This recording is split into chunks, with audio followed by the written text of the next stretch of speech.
Alright, what's up family? Spencer-Mack here. Been off in the lab called life, but I am back and a little more collected in this YouTube conversation we have going. And to start it off, to get back, I want to start at the beginning, which is beautifully contained in the question from our friend Hudani Maria, apologies if I mispronounced your name, who asks, how does one begin the process of fasting, better eating? I'm very interested in improving my energy levels, stabilizing my sleep patterns, and growing spiritually, and to tone my body. Wonderful question that so many people are interested in, and I can't help but want to step as far into the philosophy of such a question as possible. How does one begin? And what he's asking here is basically, how does one begin taking better care of themselves? How does one begin nurturing oneself to the extent that it unfolds in their beauty, in their purpose, in their power, so that they can develop? How do we begin taking steps in the right direction to unfold our potential? Totally interested in that question. That's what I'm into. So, there's a lot of meditation in this for me, because in a lot of ways recently I feel like I've been re-beginning. I'm back at the earth element, back at the foundation, and really looking at some of these things that I'm standing on and re-evaluating what is really worth operating from and what are the basics, because the more that I'm teaching and sharing, the more I have to understand the basics. And you know, they say if you can't simply explain it, you simply don't understand it. So when it comes to such a question as where do we begin, I believe it originates at the understanding, the realization that we have a choice. Choice is the paramount hinge of all of this, because you're either a victim or you're an orchestrator. You're either deciding what to do with your life or you're subject to the circumstance. And when you really step into that fact and realize, hey, this is your choice, this is your responsibility, that's a big deal. That's a huge awakening to become aware of this. So I realize I have the choice to direct my energy, and that if I make better choices, it will unfold in better health, better vitality, more beauty, more toneness in my body, more intelligence in my mind, more creativity, more abundance in my life, more fun, more joy. How do I go about getting a hold of this ethereal monkey mind, this intangible orchestrator of my actions, to direct it in a beneficial way? I find the very first practice when it comes to learning to direct ourselves consciously is conscious thought or prayer. However you want to put it, intentionally choosing your thoughts is at the beginning of directing your actions. Any action, any word you speak, any deed you do above that is just an unfolding of your thoughts that generated that. So our ability to choose our thoughts consciously, to direct ourselves in the proper direction, is key. And to develop the ability to stay with one thought, one action, one mission until it's complete. Because we can't start this diet, start that training program, start this practice and drop it, because then we never get anywhere with any of it. So we have to develop our focus and our control of our thinking, because the thinking is going to direct our actions, and the actions unfold our lives. So finding a basic meditation practice, having it at the same time every day for the same amount of time, and maintaining a practice consistently. And if you choose to evolve it, you know, you do so in a pattern, maybe following the moons, reevaluating the practice every week or every couple weeks. But having a consistent practice that's a demonstration, that is an exercise in your ability to control yourself, your will, your direction, your attention. Because it really just comes down to we're heading where we're looking. Our direction is based on where our attention goes. And so that brings up the whole subject of where are we going? And if we don't have clarity on the direction we want to go, so we may have the idea like, hey, I want to have a more fit body, I want to have more money, I want to feel good. If your vision of what that looks like isn't enticing enough, you're not going to make it past that enticing fast food restaurant on your way home from work, or past the freezer when you're heading to bed.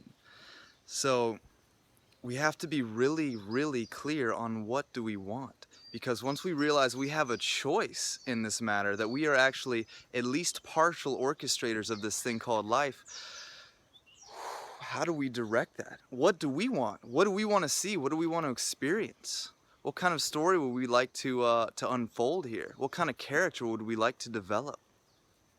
And that requires meditation. That requires sitting with the question. We direct our thoughts with the proper questions. Questions are so valuable. The quest that you are on is the question that you're asking most in your life. What is the most valuable question I could be asking?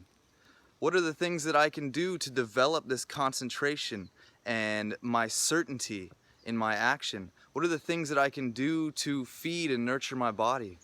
How can I get myself to follow through on these? Asking the right questions.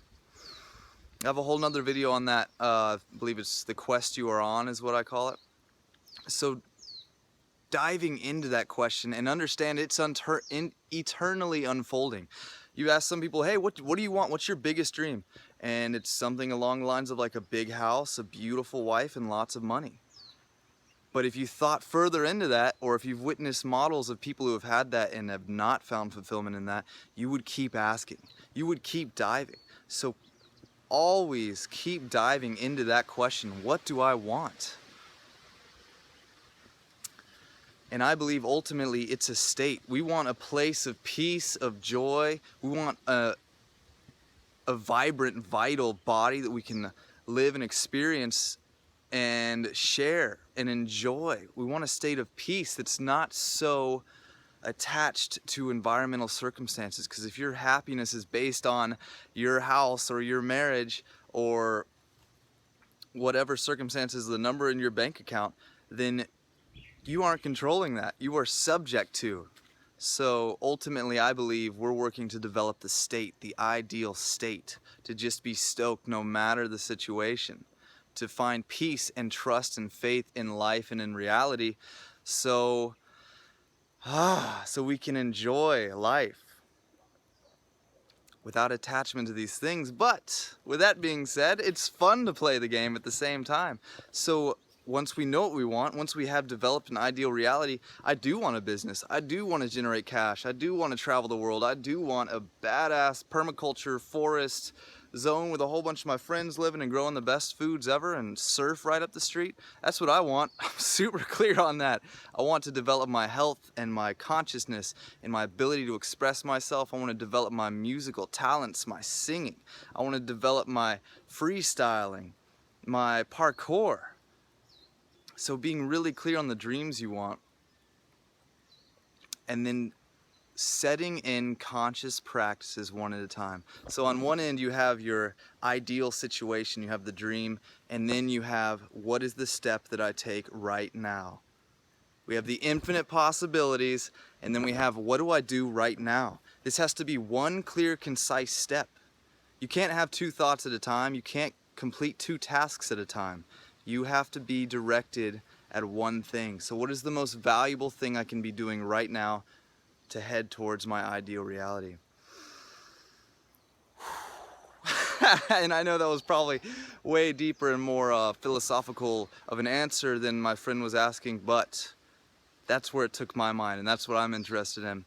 In the sense of developing the fasting, though, it's necessary to develop this meditation, this strength in mind and perseverance. And the only way you're going to have that is a really clear vision on what you want, and make it so attractive you can't forget it. And make a practice of reminding yourself all the time. Wear something on your wrist, have a tattoo, Have some kind of bell that goes off just to remind you of that focus, of that dream, of that vision, and so that every action you're taking, the way you breathe, the friends you choose to hang out with. Sorry, I just got interrupted by a phone call. So start beginning with one thing, finding a meditation practice. And slowly but surely make these things habits. Find one thing at a time that's a valuable habit and ingrain it until it's running. And there is a certain time when we need to reevaluate these things and reestablish, hey, I could upgrade my meditation, or it's no longer necessary, or it can take a completely different form. So one thing at a time, and the very basis is developing meditation, concentrating your mind on this present moment with the question, what's most valuable? What can I do now? And when that's decided, being decisive and having the strength of mind to stay focused on one thing until you get there. Awesome. Yes, so that is an eternally unfolding idea that can just keep going. And some more basics to get into fasting, ease in. And I'd get into ketogenic dieting because it helps the body transition off of glucose. I have videos on that in the past. I'll link them in the bottom of these comments. Yes, and I'm gonna do more videos on that, things that help us to ease in, tonics we can take during the day, things that help stabilize blood sugar, all of that jazz, because every little piece helps to support, because this mission is not easy at all, I'll tell you that. This shit's not easy. If you want to unfold your potential to the highest, it's not going to be like an easy path. You know what's easy is going to the 7-Eleven and eating chips or cruising the internet and not doing anything to challenge yourself. That's easy. And it's not fulfilling, and it's depressing, and it's self-destructive eventually. It will lead to dis-ease. Whew, and then that'll ultimately force you to get on your shit. So the whole idea that you have a choice, paradox, I don't believe it. That's where my mind's at today, guys. Lots of love. Hope you guys are doing good, and best blessings. Peace.